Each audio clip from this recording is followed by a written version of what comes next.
Well, good morning. My name is Janak Shah. I'm one of the GIE editorial board members, and I'm here with Dr. Herb Wolfsen from the Mayo Clinic, Jacksonville, who is going to discuss his study titled Safety and Feasibility of Volumetric Laser Endomicroscopy in Patients with Barrett's Esophagus.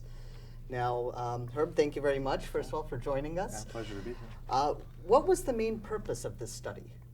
So this was a safety and feasibility study with a new innovative technology based on OCT, optical coherence tomography, a second generation system called OFDI, Fourier domain imaging, which is now referred to as volumetric laser endomicroscopy, or VLE.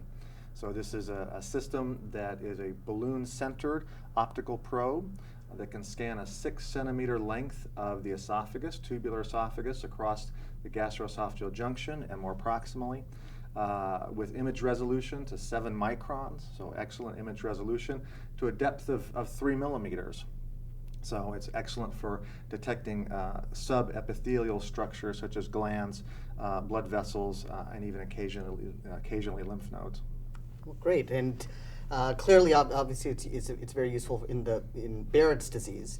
But what specific do you think it can differentiate, or is the goal to differentiate regular Barrett's from dysplastic to early cancer? Is that the goal of this technology?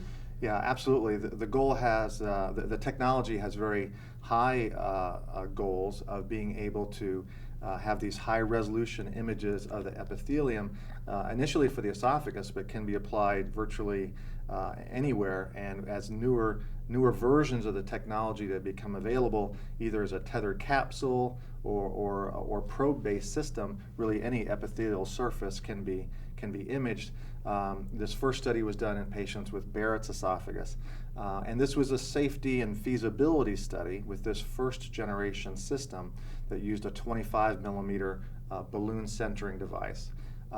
Presently, the commercially available system is a second generation system that has a choice of 3 different balloon diameter sizes for the optical probe of 14, 17, or 20 millimeters. And with subsequent studies that are actually being presented here at DDW, we're getting much more specific information from the Amsterdam group and from the Mayo group about actual diagnostic accuracy. Now, why do you, reading through your article, I noticed that there's technical failure in a few patients. What's the reason for that? Yeah, so in a first generation device, it was a larger device, a 25 millimeter balloon, which in patients specifically who had been treated after undergoing mucosal resection or radiofrequency ablation or cryotherapy, we wanted to interrogate the epithelium to see if there's buried glands or subsurface abnormalities.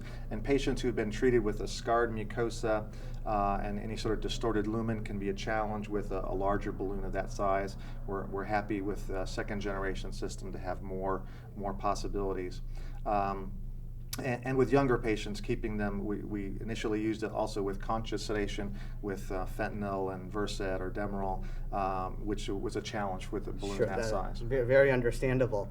Well, we have the benefit of having you really as an expert in this area, so I'm just curious, how do you think this compares to other technologies we have in the subject area? So for instance, how do you think this compares to confocal laser endomicroscopy?